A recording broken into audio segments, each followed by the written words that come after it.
नमस्कार, आप देख रहे हैं हरियाणा न्यूज और मैं हूं आपके साथ अमित शर्मा। वक्त है प्राइम टाइम डिबेट का, जिसमें आज हम बात करेंगे केंद्रीय मंत्री भूपेंद्र यादव और बीजेपी की वरिष्ठ नेता सुधा यादव को मिली बड़ी जिम्मेदारी के बाद दक्षिण हरियाणा की राजनीति पर पड़ने वाले प्रभाव को लेकर। बीजेपी संसदीय बोर्ड में हुए बड़े बदलाव के बाद दक्षिण हरियाणा की राजनीति भी गर्मा गई है। एक रिपोर्ट आपको हम दिखाते हैं और उसके बाद इसी को लेकर आज चर्चा करने वाले हैं। एक बड़ा पैनल हमारे साथ मौजूद रहेगा, लेकिन पहले दिखाते हैं ये रिपोर्ट।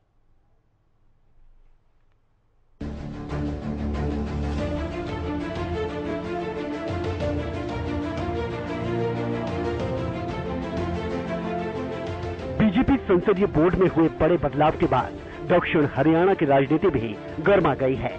पहले हरियाणा के गुरुग्राम से ताल्लुक रखने वाले केंद्रीय मंत्री भूपेंद्र यादव को हरियाणा से पार्टी का राष्ट्रीय कार्यकारिणी का सदस्य बनाया गया और अब रेवाड़ी जिले से संबंध रखने वाली सुधा यादव को बीजेपी के केंद्रीय संसदीय बोर्ड में जगह दी गई है। जहां सुधा यादव को संसदीय बोर्ड में शामिल किया गया, तो वहीं भूपेंद्र यादव को केंद्रीय चुनाव समिति का सदस्य भी बनाया गया। दक्षिण हरियाणा से इन दोनों नेताओं का कद बढ़ाए जाने से यहाँ की राजनीति अहिरवाल बेल्ट में मजबूत पकड़ रखने वाले और कट्टावर नेता कहे जाने वाले राव इंद्रजीत सिंह की मुश्किलें बढ़ा सकते हैं। केंद्रीय नेतृत्व की ओर से इन दोनों नेताओं को मिली बड़ी जिम्मेदारी को राव इंद्रजीत की काट के रूप में देखा भी जा रहा है। कहा जा रहा है कि इसके जरिए बीजेपी का केंद्रीय नेतृत्व ये संदेश देने की कोशिश कर रहा है कि शीर्ष नेतृत्व अब राव इंद्रजीत के सामने किसी भी सूरत में झुकने वाला नहीं। मैं केंद्रीय नेतृत्व का आभार व्यक्त करती हूँ इस जिम्मेवारी के लिए। आदरणीय प्रधानमंत्री नरेंद्र भाई मोदी जी का, हमारे राष्ट्रीय अध्यक्ष आदरणीय नड्डा जी का, गृह मंत्री अमित शाह जी का, इन सब का आभार है कि उन्होंने मुझे इस लायक समझा और एक जिम्मेवारी दी है और जो अपेक्षाएं उनकी मुझसे है, मैं निश्चित उस पर खरा उतरने का प्रयास करूँगा। अब जैसे ही सुधा यादव को इस जिम्मेदारी मिली, तो कांग्रेस को भी राव इंद्रजीत सिंह को घेरने का मौका मिल गया। पूर्व मंत्री कैप्टन अजय यादव ने कहा कि राव इंद्रजीत सिंह को बीजेपी के खिलाफ खुलेआम बोलने की सजा मिली है। एक तो उनको मुबारकबाद देता हूं कि उनको जो है इतना महत्वपूर्ण जो है ये पद दिया गया है और एक जिम्मेवारी दी गई है। पार्टी की बात अलग होती है, लेकिन मेरा ये मानना है कि अनुशासनहीनता जिस पार्टी में जब उस पर कार्रवाई ना हो तो आदमी का जो है बहुत इस प्रकार की बातें करने शुरू कर, जैसे राव इंद्रजीत सिंह ने पिछले दिनों खुलेआम जो है भाजपा के खिलाफ बोल रहे हैं, तो मैं समझता हूं उसका परिणाम है कि भाजपा ने ये पर कतरने का काम किया। गडकरी जी को भी जो है रास्ता दिखा दिया, जबकि मैं समझता हूं गडकरी जी तो बहुत बढ़िया काम कर रहे थे। दरअसल 2014 के लोकसभा चुनाव से पहले कांग्रेस छोड़ बीजेपी का दामन थामने वाले राव इंद्रजीत सिंह 8 साल बाद भी पार्टी से खुद को सहज महसूस नहीं कर रहे। गाहे बगाहे वो हरियाणा बीजेपी के नेताओं और मनोहर सरकार पर निशाना साधते रहते हैं। हालांकि सच ये भी है कि उन्होंने शीर्ष नेतृत्व के खिलाफ कभी कुछ नहीं कहा और हमेशा ये जताने की कोशिश की कि उनकी नाराजगी हरियाणा बीजेपी के नेताओं और सरकार के कामकाज से है। हाईकमान से उन्हें कोई शिकायत नहीं है। राव इंद्रजीत सिंह ने एक बार कहा था कि दक्षिणी हरियाणा में कांग्रेस और बीजेपी दोनों की सरकार बनाने में अहम भूमिका निभाई, लेकिन दोनों ही पार्टियां चुनाव के वक्त यहां के लोगों के वोट लेने तक ही सीमित रहीं और चंडीगढ़ जाकर सब कुछ भुला दिया। आपको बता दें, दक्षिण हरियाणा बीजेपी और कांग्रेस दोनों के लिए काफी अहम रहा है। प्रदेश में दोनों पार्टियों की सरकार बनाने में दक्षिण हरियाणा की अहम भूमिका रही। जब राव इंद्रजीत सिंह कांग्रेस में थे तो कांग्रेस यहाँ पर बेहद मजबूत थी, लेकिन जैसे ही राव इंद्रजीत सिंह ने पाला बदला तो यहाँ के राजनीतिक समीकरण भी पूरी तरह से बदल गए। दक्षिण हरियाणा में कमजोर माने जाने वाली बीजेपी राव इंद्रजीत के जरिए यहाँ के सियासी समीकरणों को साधने में कामयाब रही, लेकिन स्थानीय बीजेपी नेताओं को राव इंद्रजीत रास नहीं आए। बीजेपी में राव विरोधी नेताओं की एक लंबी फहरिस्त है, जिसमें सुधा यादव और भूपेंद्र यादव भी शामिल हैं। सुधा यादव उन नेताओं में शुमार की जाती हैं जिन्होंने पहली बार 1999 में महेंद्रगढ़ से लोकसभा चुनाव लड़ा और तत्कालीन कांग्रेस उम्मीदवार राव इंद्रजीत सिंह को 1 लाख से ज्यादा वोटों से पटकनी दी, जिससे बीजेपी को लगता है कि दक्षिण हरियाणा में राव इंद्रजीत के समानांतर अगर किसी नेता को खड़ा करना है तो उसमें सुधा यादव फिट बैठती हैं। हालांकि सुधा यादव ने साल 2004 और 2009 का लोकसभा चुनाव भी राव इंद्रजीत के खिलाफ ही लड़ा, लेकिन वो जीत नहीं पाई। अहिरवाल बेल्ट में 11 विधानसभा सीटें आती हैं। गुरुग्राम, रेवाड़ी, महेंद्रगढ़, नारनौल और झज्जर जिले की कुल 11 विधानसभा सीटें इस बेल्ट में आती हैं। कहा जाता है कि 2019 में अहिरवाल बेल्ट ने ही बीजेपी को दोबारा सत्ता तक पहुंचाया। बीजेपी से बखूबी समझती भी है, इसीलिए भविष्य की राजनीति को ध्यान में रखते हुए सुधा यादव और भूपेंद्र यादव पर दांव खेला गया है। अब इससे दक्षिण हरियाणा, अहिरवाल बेल्ट और राव इंद्रजीत सिंह की राजनीति पर क्या असर पड़ेगा, इसके लिए थोड़ा इंतजार करना होगा। Bureau report, Haryana news.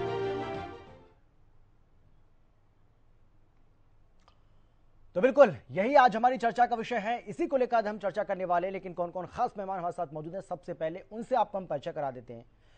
हमारे साथ बीजेपी की तरफ से शमशेर खरक जी हैं, जो कि बीजेपी के प्रवक्ता हैं, हमारे साथ जुड़ गए हैं। इसके साथ ही कांग्रेस की तरफ से हमारे साथ केवल ढींगरा जी हैं, इनेलो की तरफ से हमारे साथ विजेंद्र रेणु जी हैं, और अब से कुछ ही देर के बाद पॉलिटिकल एक्सपर्ट के तौर पर सुभाष सप्रा जी भी हमारे साथ जुड़ेंगे। आप सभी का बहुत बहुत स्वागत है। लेकिन सबसे पहले शमशेर जी, मैं आपके पास आते हूँ और सीधा सवाल है मेरा आपसे, सुधा यादव और भूपेंद्र यादव को इतनी बड़ी जिम्मेदारी देना, ये पार्टी की मजबूरी है या जरूरी है?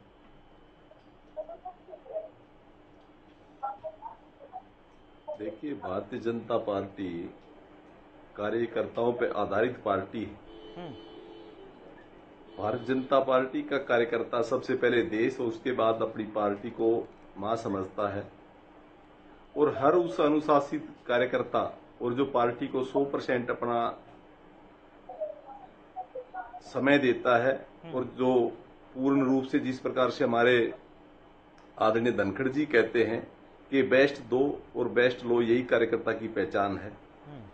क्योंकि भारतीय जनता पार्टी का कार्यकर्ता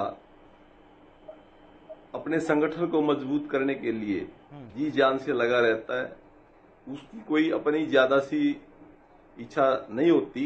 ये काम पार्टी संगठन का, पार्टी नेतृत्व का है कि किस कार्यकर्ता को किस प्रकार की जिम्मेवारी दी जाए। सबसे अच्छा कार्यकर्ता जो अनुशासन के साथ और पार्टी के लाइन पे चलता है और पार्टी के कार्य को हमेशा आगे बढ़ के करता है, तो उसका नेतृत्व जब बड़ा ध्यान रखता है। आदरणीय सुधा जी भी बड़ा एक ऐसे परिवार से संबंधित हैं जो कारगिल में शहीद सुखबीर यादव जी जो शहीद हुए थे कमांडेंट, और इतनी पढ़ी लिखी और बहुत ही सभ्य और मेहनती, और मैं तो यूं कहूंगा कि इतना उनके अंदर संयम है, ये उनके लिए बड़ी बात है। क्योंकि वो राष्ट्रीय स्तर तक राष्ट्रीय सचिव रही, मोर्चा के प्रभारी रही, और विभिन्न जिम्मेवारियों में उनको जब भी पार्टी ने कोई कार्य दिया उन्हें बखूबी किया, और कभी भी अनुशासन के साथ कार्य किया। और वो आज भी पूरे हरियाणा के पूरे भारत में एक ऐसी महिला के रूप में देखी जाती है कि जो पार्टी के लिए सब कुछ न्यौछावर करने वाली महिला है। लेकिन मेरे सवाल का जवाब मुझे टाइम पे उन्होंने चुनाव लड़ा। खरक साहब, मुझे ऐसा लग रहा है कि आपने अभी मेरे सवाल का जवाब नहीं दिया। मैं आपको पूरी बात कर रहा हूँ। मैं सीधा जब उन्होंने चुनाव लड़ा, जी मैं आपसे सीधा जानना चाहता हूँ कि इन दोनों को इतनी बड़ी जिम्मेदारी देना, क्या आपको लगता है कि ये पार्टी के लिए जरूरी था, हाईकमान के लिए जरूरी था, या एक मजबूरी बन गई थी? और मजबूरी क्यों बन गई थी या मजबूरी क्यों है, और मैं क्या आपसे पूछना चाह रहा हूं वो आप भी जान रहे हैं। ऐसे इस पार्टी की कोई मजबूरी नहीं होती जी।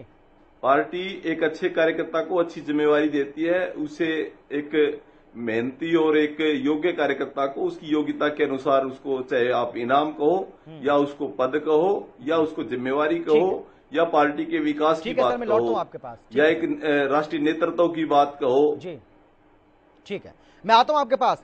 लेकिन केवल ढींगरा जी, कांग्रेस पार्टी को ऐसा क्यों लगता है कि राव इंद्रजीत सिंह के पर कतरने के लिए और बीजेपी के खिलाफ लगातार जो वो बोल रहे थे, खासतौर पर बीजेपी के जो स्थानीय नेता हैं उनके खिलाफ बोल रहे थे, सरकार के खिलाफ बोल रहे थे, उसकी सजा उनको मिली है? ऐसा क्यों लग रहा है कांग्रेस पार्टी को? आपने सवाल पूछा था इनकी जरूरी है या मजबूरी है, तो मैं बीजेपी की जरूरी बात की बात करता हूँ। इनकी कोई मजबूरी नहीं है, इनको जरूरी है कि उनके पर कसमना है।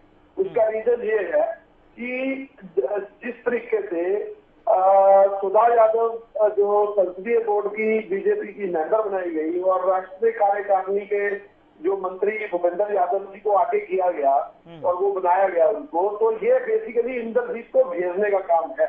और जिस तरीके से काफी बार जो पहले एमएलए बने थे और बाद में इन्होंने टिकट नहीं दी और फिर वो टिकट कट गई और फिर उसके बाद वो इंडिपेंडेंट चुनाव लड़े और वो हारे, और उस तरीके से वो भी अगर वो ऐसे नेता भी कटाक्ष करते हैं इंद्रजीत पे, तो ये घेरने की तैयारी ये जरूरी है। इनको लगता है इंद्रजीत को घेर लिया जाए चारों तरफ से। और जहां तक इंद्रजीत जी का संबंध है, जिस समय वो कांग्रेस में थे तो उनके कहने पे अहीरवाल में उनका हुड्डा साहब पूरा मान सम्मान रखते थे और हुड्डा साहब के साथ इनका अच्छा व्यवहार था, मान सम्मान था। अब वो जो है एक तरह से हाशिए पर भेजने की तैयारी है उनकी। जिस तरह से वीरेंद्र सिंह की भी हाशिए पर भेजने की तैयारी थी, अभी आपने देख ही लिया होगा वीरेंद्र सिंह जी कैसे बोलते हैं, इंद्रजीत जी कैसे बोलते हैं। इसी तरह से और भी कई बड़े नेता हैं बीजेपी को छोड़कर जो कांग्रेस ज्वाइन करने की सोच रहे हैं, वो सभी हाशिए पर है। उसका रीजन है क्योंकि भारतीय जनता पार्टी की जो मैनेजमेंट है वो एकदम अपने धुरी पे चलती है। वो किसी आदमी का मान सम्मान नहीं करती, ना ही उन्होंने कभी मान सम्मान किया है। इसी का नतीजा ये है, घर पकड़ योजना में अपना काम करती है बीजेपी, उसको कोई मतलब नहीं है कोई आया कोई गया कोई। हाँ, लेकिन इंद्रजीत जी ने ये सोचा कि कांग्रेस के 10 साल हो गए हैं तो आप किसी भी तरीके से अपना तरीका ढूंढा जाए कि अपना बचाव किया जाए और अपना लोग दूसरी पार्टी में चले गए, चलो उनको मुबारक। लेकिन आज उनको घिरा हुआ वो इसलिए महसूस कर रहे हैं क्योंकि बीजेपी ने अपनी जरूरत के हिसाब से जरूरी कारबंदी अपने टाइम के अंदर लगा दी। उसमें भूपेंद्र यादव भी है, सुधा यादव भी है, काफलीवाल जैसे भी नेता है और भी कई जो लोग हैं, उनको आसपास इंद्रजीत के आसपास उनको जरूरी घेरने की तैयारी है। लेकिन ढींगरा जी इसकी ये भी तो वजह हो सकती है ना भाई, हर पार्टी को अधिकार होता है कि उसको अपने नेताओं को कहां और किस तरीके से फिट करना है, किस तरीके से सियासी समीकरणों को साधना है, ये हर पार्टी को अधिकार है। तो वो आपकी पार्टी भी करती है। अगर बीजेपी आपको कर रही है तो आपको ऐसा क्यों लग रहा है कि वो अपने नेताओं को ही अपने नेताओं से लड़ाने की कोशिश कर रही है? ऐसा क्यों लग रहा है आपको? नहीं, ऐसा नहीं है। मैं आपको बता रहा हूँ, वैसे तो ये बीजेपी का अपना अंदरूनी मामला है, पर मैं आपको एक चीज बताता हूँ, ये इंद्रजीत जी को अपना तो नहीं मानते ना, ये तो सुधा यादव को अपना मानते, क्योंकि सुधा यादव जो है शुरू से भी अगर अपना नहीं मानते तो केंद्रीय मंत्री थोड़ी होते वो। अगर वो अपना नहीं मानते तो दो बार मंत्री, दूसरी बार मंत्री बने ना, मंत्री थोड़ी बनते वो, अगर ऐसा होता जो आप कह रहे हैं। क्योंकि उनका कांग्रेस के अंदर बड़ा कद था। हाँ। उन्होंने बंसीलाल जी के साथ भी काम किया, उन्होंने भजनलाल जी के साथ भी काम किया। भजनलाल और बंसीलाल जी की आपस में नहीं बनती थी, लेकिन उनका कद बड़ा था कि उन्होंने बंसीलाल जी से भी के साथ भी काम किया, मंत्री रहे, और भजनलाल जी के साथ भी काम किया, वो भी सरकार में भी मंत्री रहे। तो उनका कद बड़ा था और हुड्डा साहब के साथ भी उनका मान सम्मान पूरा था। अगर बड़े कद का नेता हो तो उसका अगर छोटे नेता उनके ऊपर कटाक्ष करना शुरू कर दे, जिस तरह से मैंने जिक्र किया कि कापड़ीवाज भी करने लगे और ये सुधा यादव से भी घेरने की तैयारी, और भूपेंद्र यादव भी एक जो छोटे नेता थे उनको बड़ा बना दिया, राष्ट्रीय कार्यकारिणी में भेज दिया, तो अब इंद्रजीत को घेरने की तैयारी कर रही है बीजेपी। ये मेरा कहना था आपको। आप अभी मेरी बात थोड़ी सी समझे होंगे कि उनका कद घटाने की तैयारी है, जो कि बीजेपी का काम है। बीजेपी कहाँ ले जाके किस तरीके से मारती है। अब ये बिहार में भी आपने देखा होगा कि जिस तरह से नीतीश जी को जो कि 75 सीटों के नेता थे 42-45 में ले आए और उसके बाद उनको पकड़ने की तैयारी कर रहे थे, तो उन्होंने अपना ठीक समझा कि उन्होंने वहां से उनको बीजेपी को इसलिए किनारा कर लिया। तो इसी तरीके से शिवसेना ने किनारा कर लिया, इसी तरीके से और भी बड़े सारे हैं। तो ये जो अभी जो राष्ट्रीय कार्यकारिणी बनी है उसके अंदर भी कई कुछ है जो समझने सोचने की जरूरत है। और वो कई नेता ऐसे हैं जो हमारे यहाँ से गए थे, अब उनको लग रहा है कि वो अपने आप को असहाय महसूस कर रहे हैं। तो क्या आपसे बात चल रही है क्या उनकी? ये देखिए, मैं आप ही कह रहे हैं केवल ढींगरा जी, जो आप कह रहे हैं, मैं तो उससे संबंधित सवाल पूछ रहा हूँ आपसे। हाँ, नहीं, आप कह रहे हैं कि वो अपने आप को अपमानित महसूस कर रहे हैं, तो क्या आपसे बातचीत चल रही है क्या उनकी? क्या वापसी हो रही है, क्या घर वापसी हो रही है क्या? जी, हुड्डा साहब बड़े नेता है और राव इंद्रजीत भी उनके साथी रहे हैं, तो कल भी हो सकती है, इसमें क्या कोई बड़ी बात नहीं। नरेंद्र सिंह जी भी साथी हैं, तो हो सकता है कल भी नहीं, कोई दिक्कत नहीं। ठीक है खड़ग साहब, आता हूं मैं, लेकिन अगर ऐसा है तो ये आपके लिए चिंता का विषय है। लेकिन रेणु जी मैं आपसे जानना चाहूंगा, आप कैसे देख, हालांकि ये बीजेपी का अंदरूनी मामला है, लेकिन फिर भी ये कहा जा रहा है कि इन दोनों को बड़ी जिम्मेदारी मिलना, सुधा यादव और भूपेंद्र यादव को, दक्षिण हरियाणा की राजनीति पर आने वाले समय में साउथ हरियाणा की राजनीति पर इसका बहुत ज्यादा असर पड़ने वाला है। और खासतौर पर जिस तरीके से बार बार इस बात का जिक्र कर रहे हैं ढींगरा जी, और कह रहे हैं कि राव इंद्रजीत सिंह को कहीं ना कहीं घेरने की कोशिश है बीजेपी की, ऐसा है क्या, आपको भी लग रहा है? हाँ, देखिए आपने बिल्कुल ठीक कहा जी, कि ये बीजेपी का अपना अंदरूनी मामला है, किसको आगे बढ़ाते हैं, किसको पीछे धकेलते हैं, ये धकेलें या बढ़ाएं, ये कुछ भी करें, इनका अंदरूनी मामला है। लेकिन क्योंकि कोई भी पार्टी जी, और जाहिर सी बात है, आप जैसे बुद्धिमान लोगों को उसके ऊपर चिंतन भी करना चाहिए और सबकी राय भी लेनी चाहिए। बहुत अच्छा आपने ये टॉपिक उठाया। देखिए, इसमें कोई संदेह नहीं कि बीजेपी पार्टी दो तरह की पार्टी है। एक वो पार्टी के वो सदस्यगण हैं जो संघ से जुड़े हुए हैं, पूर्ण रूप से संघ से जुड़े हुए हैं, और दूसरे वो मेंबर हैं इस पार्टी में जो कहीं किसी न किसी पार्टी से जाकर के इस पार्टी में शामिल हो गए हैं। ये पूरा इतिहास है इस पार्टी का। जो बाद में ज्वाइन किए हैं, चाहे वो कांग्रेस से गए हों, चाहे इनेलो से गए हों, वो कहीं ना कहीं पार्टी में सेट नहीं हो पाते। आप देख लीजिए, इनेलो से कितने साथी यहाँ पर गए थे, हमारे रामपाल माजरा जी गए थे और सुरेंद्र बरवाला जी गए थे और बहुत सारे नेता गए थे। आज वो बिल्कुल घर पर ऐसे बिठा दिए जैसे माँ अपने बच्चे को पुचकार के बिठा देती है, घर पर बिठा दिए। इसी प्रकार से राव इंद्रजीत जी हैं, उन्होंने हमेशा कांग्रेस की राजनीति की और कांग्रेस के कद्दावर नेता भी रहे इंद्रजीत जी, और अहिरवाल में उनका बहुत अच्छा प्रभाव भी है। लेकिन कहीं न कहीं कांग्रेस से तंग आकर के वो बीजेपी में इस वजह से गए थे कि वहां तेरे को पूरा मान सम्मान मिलेगा, लेकिन उनकी कमजोरी ये है सबसे बड़ी कि वो संगी नहीं रही हैं, तो कहीं ना कहीं उनको जो है ये उसमें अच्छे से घुल मिल नहीं पाए भारतीय जनता पार्टी में। अब क्योंकि राव इंद्रजीत सिंह ने, इसे आप ले लो किसान आंदोलन के समय की भी बात है, इसे शहीदी दिवस के ऊपर उन्होंने रैली की, और जिस टाइम भूपेंद्र सिंह यादव को राजस्थान से राज्यसभा का सदस्य बना करके भेजा और भूपेंद्र सिंह ने हरियाणा प्रदेश में अपना वो स्वागत समारोह किया था, उस टाइम भी राव इंद्रजीत सिंह को काफी बात चुभी थी और उन्होंने काफी उल्टी सीधी बयानबाजी भी की थी। तो कहीं ना कहीं जो राव इंद्रजीत सिंह है वो अपने को पार्टी में असहज तो महसूस कर ही रहे थे, और वो मतलब बार बार प्रदेश सरकार को, प्रदेश पार्टी की जो प्रदेश इकाई है उसको उन्होंने काफी बार आंखें दिखाने का भी प्रयास किया, गुड़की भी दी है, प्रयास भी क्या दी है बल्कि मैं ये कहूंगा, बहुत बार हमने उनके स्टेटमेंट्स में। तो अब ये जाहिर सी बात है, यदि कोई नेता पार्टी में रह करके और पार्टी की नीतियों के खिलाफ बात करेगा तो उसको ऊपर काटने का काम करेंगे। जिस प्रकार से सुधा यादव को संसदीय बोर्ड का मेंबर बनाया है इन्होंने, और भूपेंद्र जी को भी राष्ट्रीय कार्यकारिणी में लेने का काम किया है, तो इसमें तो कोई संशय ही नहीं है शर्मा जी कि राव इंद्रजीत सिंह के पर काटने के लिए ये ऐसा किया जा रहा है। और दूसरी बात, भारतीय जनता पार्टी की ये नीति है कि घेर कर मारो, सीधा ना मारो, घेर कर मारने की इनकी नीति है।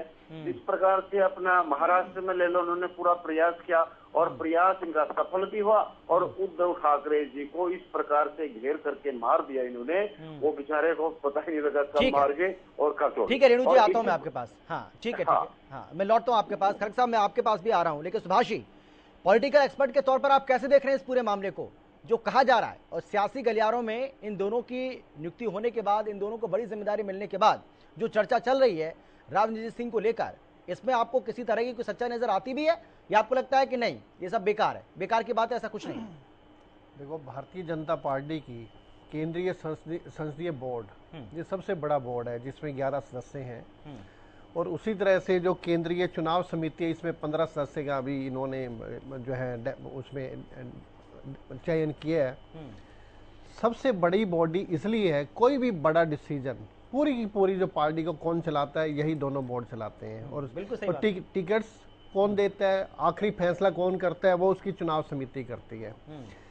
कौन से स्टेट्स में कौन सीएम होना है, कौन विपक्ष का नेता होना है, ये सारा संसदीय बोर्ड को मतलब पूरा डिसीजन ओवरऑल जो बॉडी है वो यही बॉडी है। और इस बॉडी में टॉप डिसीजन, टॉप डिसीजन जो भी बड़े से बड़ा जो निर्णय होता है, और अप टू डेट जो 8-9 साल से अपने भाजपा का शासन चल रहा है पूरे इंडिया में, और मैक्सिमम स्टेट्स में भाजपा का शासन चल रहा है, और सारा यही संसदीय बॉडी फैसला करता है ये जी।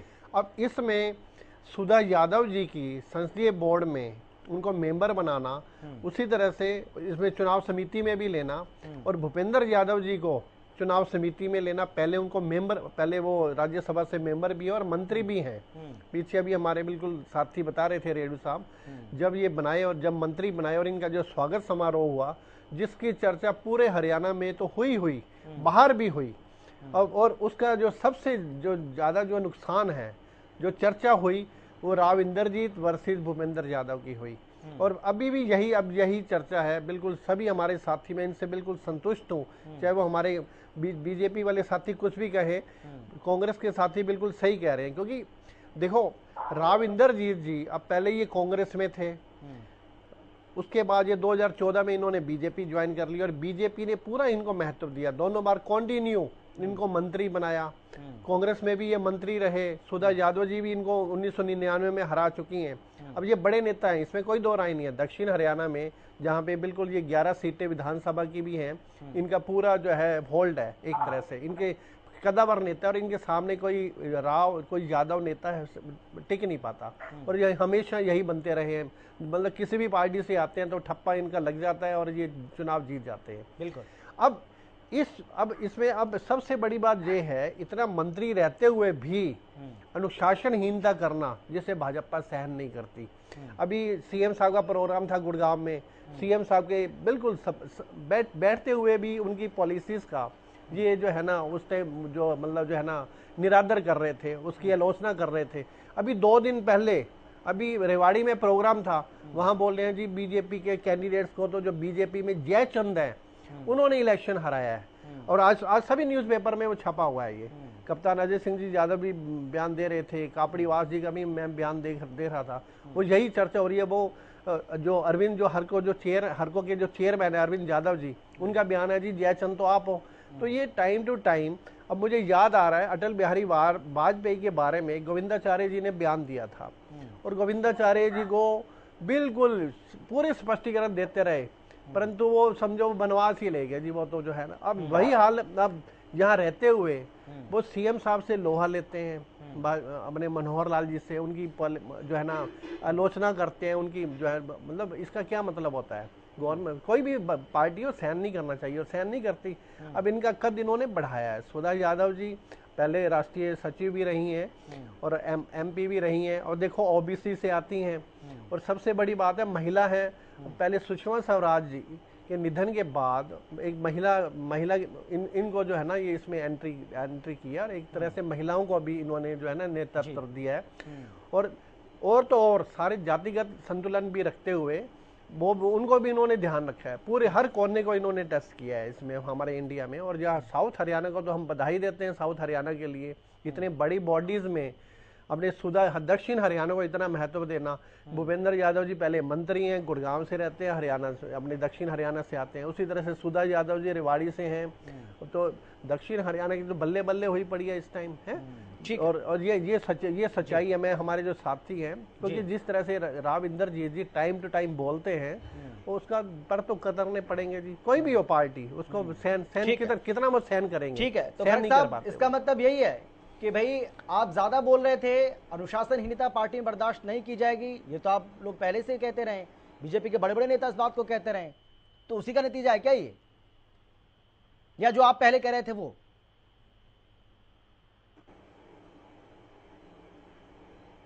देखिए जी, ये कांग्रेस के लोग कितने खुश होते रहे।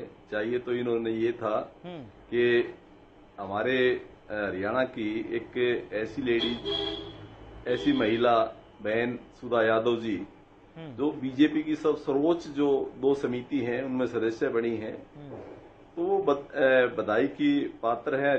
दक्षिण हरियाणा, पूरा हरियाणा बधाई का पात्र है। लेकिन जिस प्रकार से दीगड़ा जी कहते हैं भाई, मैं तो ढींगरा जी की बात सोच सोच के हैरान रह जाता हूँ। कहते हैं कि भूपेंद्र सिंह हुड्डा बड़ा सम्मान करते थे राव इंद्रजीत जी का, चौधरी वीरेंद्र सिंह का बड़ा सम्मान करते थे भूपेंद्र सिंह हुड्डा जी। सही बात है, वो सम्मान उनके करते बराबर थे, के कद के नेता थे। कोई घर छोड़ के कोई अपना घर छोड़ के ऐसे ही कोई चला जाता है क्या?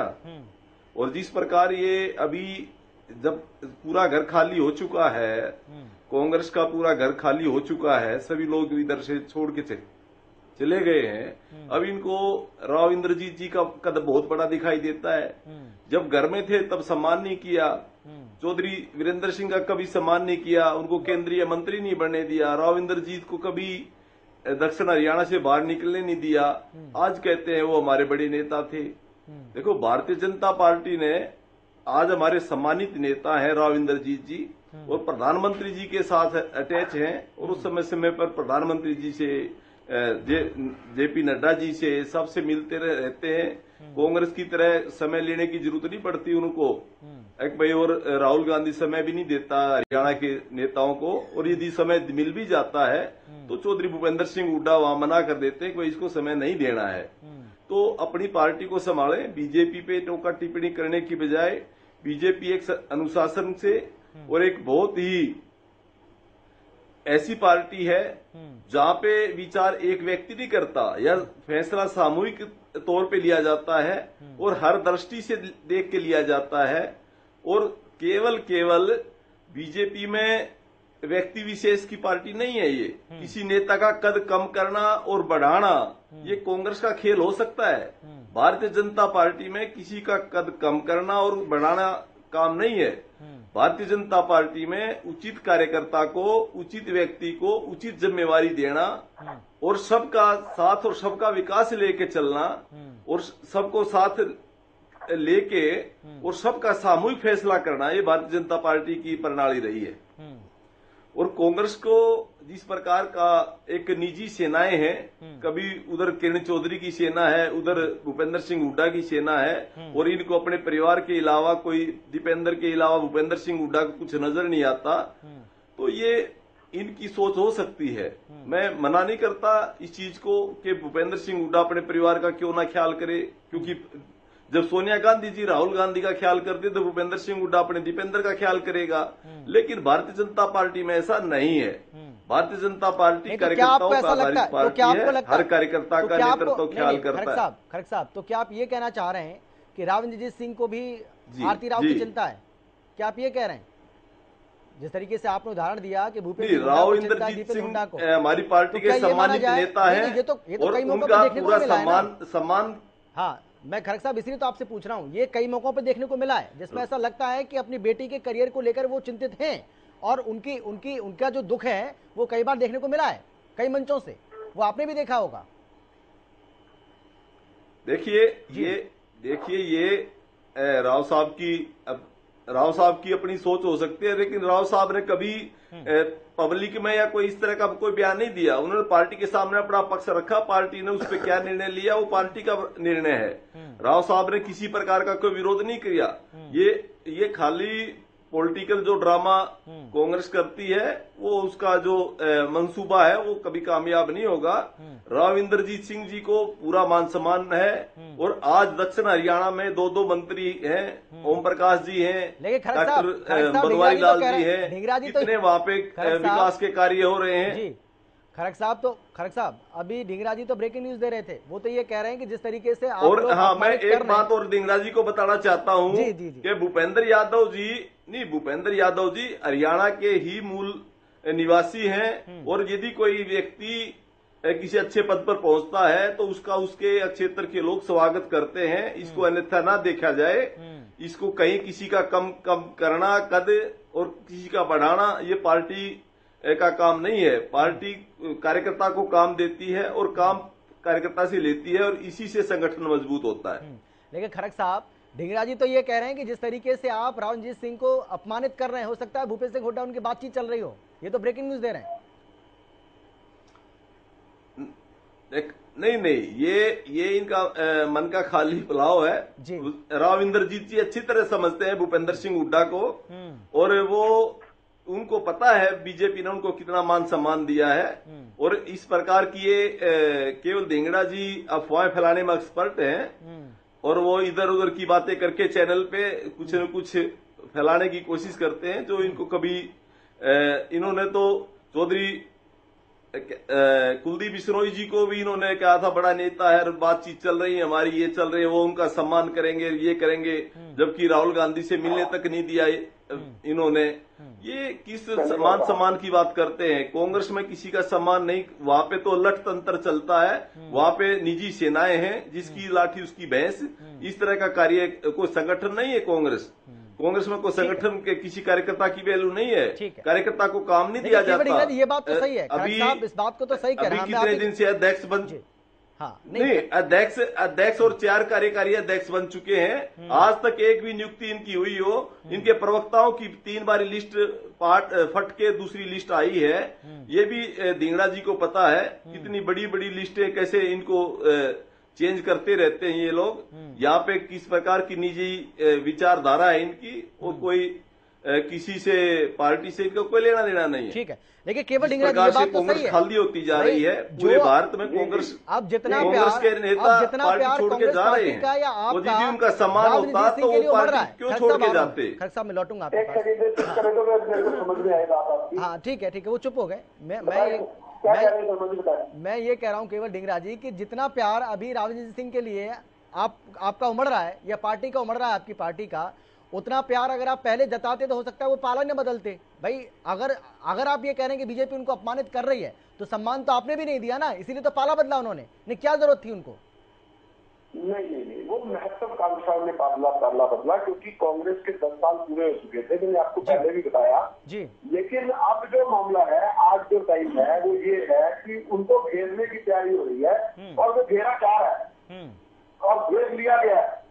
और तीसरी बात यह है कि जो बीजेपी की गुटबाजी है, वो तो सारी दुनिया देखती है, समझ आ रही है सबको।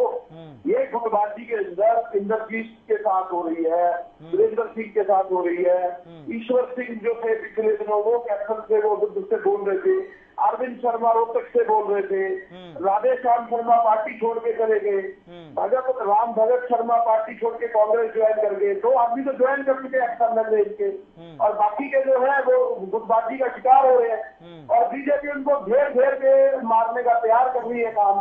तो ये गुटबाजी से भरे हुए नेता हमें क्या सलाह दे रहे हैं? जहाँ तक इन्होंने ये बात करी कि कुलदीप बिश्नोई जी के बारे में इन्होंने कहा कि हम उनको मना रहे हैं, हमने कब मनाया? वो तो कह रहे थे कि हम अपने उसकी वजह से वोट दे रहा हूँ मैं, मेरा आत्म मंथन है, वो अंतरात्मा की उससे वोट दे रहा हूँ। वो कोई वहाँ पे आदमपुर की जनता के हिसाब से वोट नहीं दे रहे थे, वो बीजेपी की अंतरात्मा घुसी हुई थी उनके अंदर। और जब से बीजेपी की अंतरात्मा जिसके अंदर महत्वाकांक्षा से घुस जाती है, बीजेपी घेर के मारती है। क्या कुलदीप बिश्नोई जी को नहीं घेरा था इन्होंने? जिस समय उन्होंने हजरा बनाई थी, उन्होंने अपने खुद के नेतृत्व से कहा कि बीजेपी में कभी मत जाना। अगर मैं आपको ऐलानिया कहता हूँ, जो बीजेपी में जाएगा अपनी पीठ में छुआ खाएगा, ये तो खुद ही कहते थे, और खुद ही बीजेपी में जा घुसे। अब उनकी महत्वाकांक्षा ज्यादा जाग रही है, इसलिए बीजेपी में जा रहे। हमने तो कुछ कहा ही नहीं उनको, तब तो कहते थे कि मैं शेर हूँ, उसके बाद कह रहे हैं घायल परिंदा हूँ, फिर उसके बाद कह रहे हैं कि मैं तो कार्यकर्ता के रूप में शामिल हो रहा हूँ। तो ये तो उनका अपना व्यक्तित्व था ना कुलदीप बिश्नोई जी का, मेरा तो नहीं था। लेकिन जहां तक बीजेपी वालों की बात है, ये घेर के मानते हैं, ये मैं ऐलानिया कहता हूँ। देखिए मेरे को भी घेर रहे थे ना, 3 लिस्टें आई। अरे भाई साहब, वो सेम लिस्ट पहले भी सेम, दूसरी भी सेम, तीसरी थी, और उसको जारी करने के लिए टेक्निकल एक उसमें मिस्टेक आ गई थी। इनको क्या पता कि वो पहली लिस्ट थी, दूसरी थी, तीसरी थी, उन तीनों लिस्टों में नाम सेम थे। वो टेक्निकलिटी की उसमें कुछ कमी थी, जिस वजह से वो लिस्ट ऊपर गई, और उसमें वो टेक्निकल की वजह से वापिस आई, और उसकी त्रुटि दूर करके दोबारा लिस्ट को भेजा गया। कोई भी इसी का 3 लिस्ट मान लेते हैं, अब इनका तो यही जाने। लेकिन जहां तक मैं आपको बता रहा हूँ, 4 कार्यकारी अध्यक्ष हमारे पूरे काम में लगे हुए हैं। उदय भान जी अपने पूरे काम में लगे हुए हैं, पीएनपी लीडर हुडा साहब अपने काम में लगे हुए हैं। हमने जो गौरव यात्रा, आजादी गौरव यात्रा पूरे जिलों के अंदर निकाली, वो सबने देखी है। महंगाई के विरुद्ध जो हमने प्रदर्शन किया वो सबने देखा है। जिले वाइज हमने जो प्रदर्शन किया वो सबने देखा है। हमारी जिले की टीमें थी ना, वो तो वही अभी जिला अध्यक्ष भी बनेंगे, ब्लॉक अध्यक्ष भी बनेंगे। इनको ये भी लगता है कि वो टीम में नहीं है, टीम में भी दिख जाएंगे आपको, चिंता मत करिए, हमारे पास सभी कुछ तैयार है और आपका टुकड़ा साफ करने के लिए भी हम तैयार बैठे हैं। सिर्फ इलेक्शन का इंतजार कर रहे हैं कि वो थोड़ा टाइम है उसके अंदर, लेकिन आपको जनता भी टुकड़ा साफ करने का आपका तैयार बैठिए। जिस तरह से आपने दही के ऊपर, आटे के ऊपर, छोटी छोटी पेंसिल शॉर्पनर के ऊपर 18% टैक्स लगा दिया और 3,24,000 करोड़ लोन लेकर हरियाणा की जनता को ठग लिया। ये ठगबंधन की सरकार जो है, इसके पता लग रहा है सारे प्रदेश को। अभी ठीक है ढींगरा साहब, आता हूँ मैं आपके पास। जी रेणु जी बोलिए, रेणु जी बोलिए।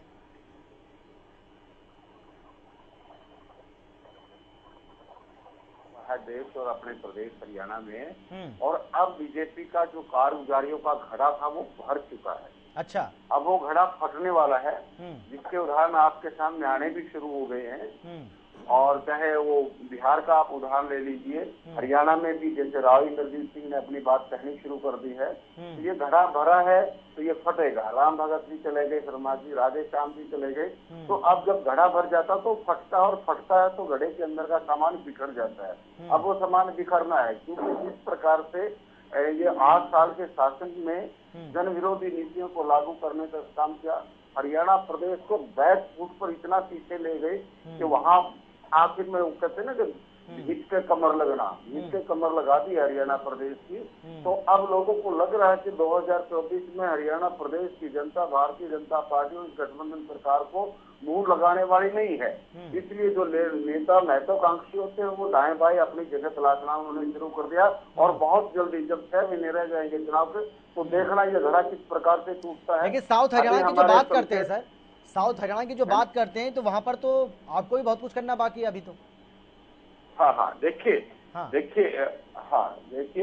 शर्मा जी, मैं कहूँगा अभी ये हमारे खरखड़ा जी करते के बहुत सम्मान देते हैं।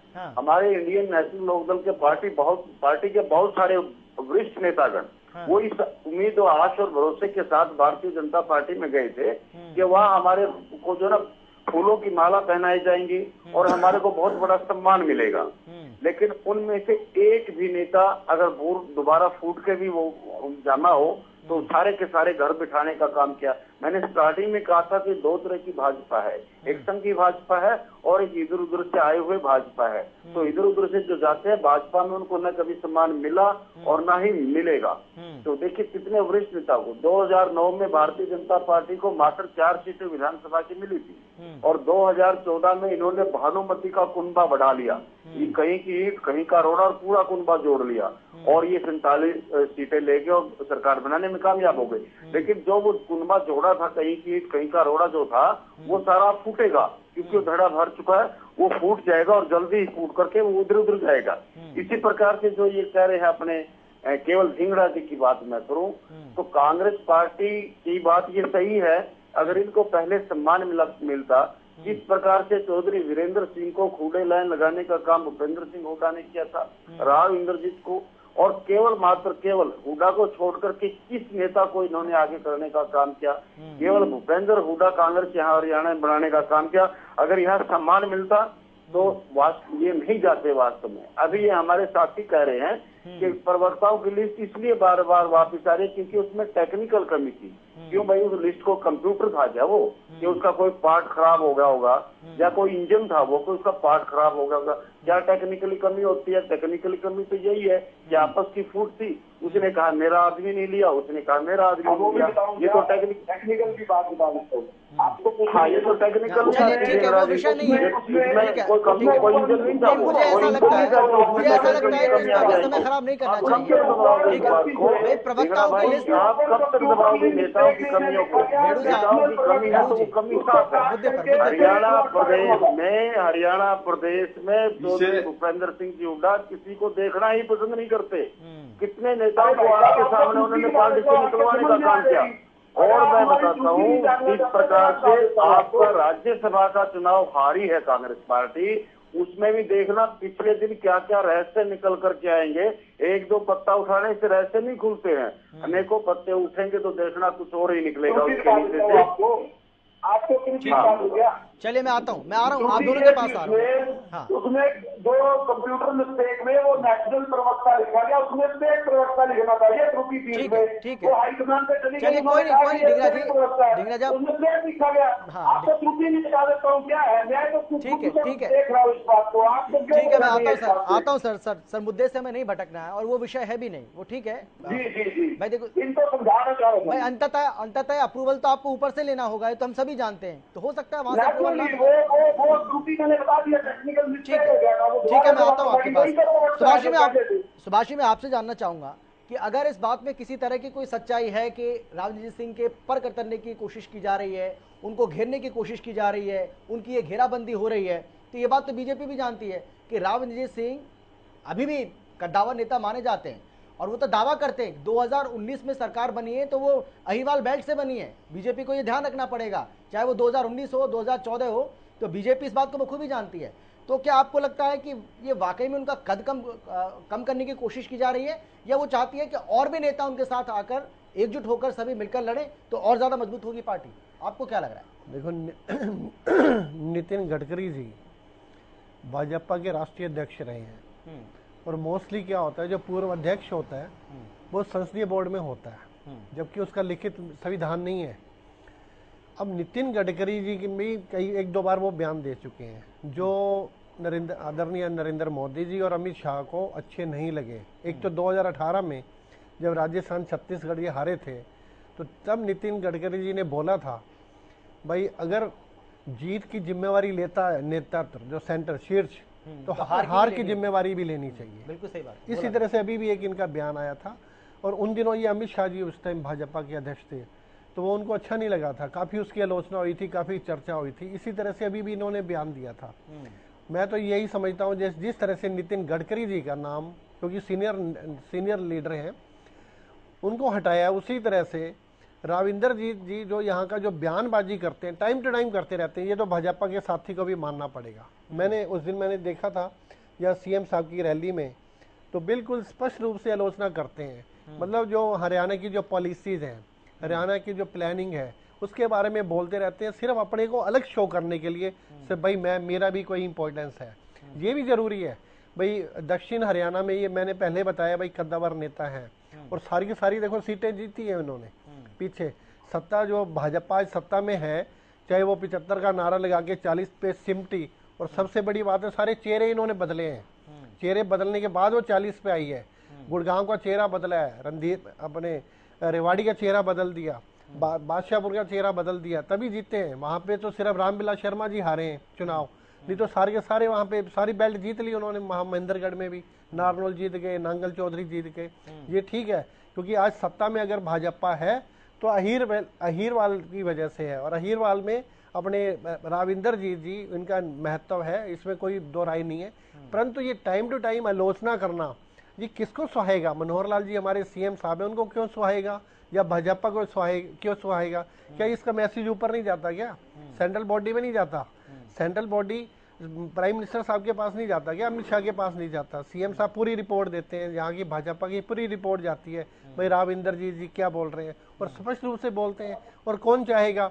और आज इनको महत्व देना, सुधा यादव जी को महत्व देना या भूपेंद्र यादव जी को महत्व देना, ठीक है, लोग बढ़ रहे हैं, 3 नेता हो रहे हैं, परंतु कहीं ना कहीं ये जरूर है, इनको महत्व देने का मतलब ये है इसको जो है राविंदर जी को सबक सिखाना, इनको बताना भाई जो है ना हमारे यहाँ पे आपका कुछ नेता जो है अल्टरनेट हमारे पास उपलब्ध है, इन फ्यूचर जो है ना आपको जो है ना इतनी इंपॉर्टेंस नहीं दी जा सकती जितनी आप चाहते हैं।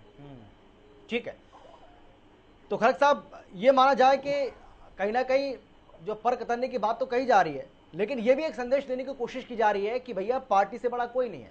कोई नेता अगर अपने आप को बहुत ज्यादा बड़ा समझ रहा है तो वो उसकी भूल है। नितिन गडकरी को संसदीय बोर्ड से बाहर कर देना, शिवराज सिंह चौहान जो कि पिछले 8-10 साल से लगातार उसमें बने हुए थे, उनको बाहर कर देना, तो क्या मैसेज देने की कोशिश की जा रही है क्या? सुभाष जी से मेरे को पूरी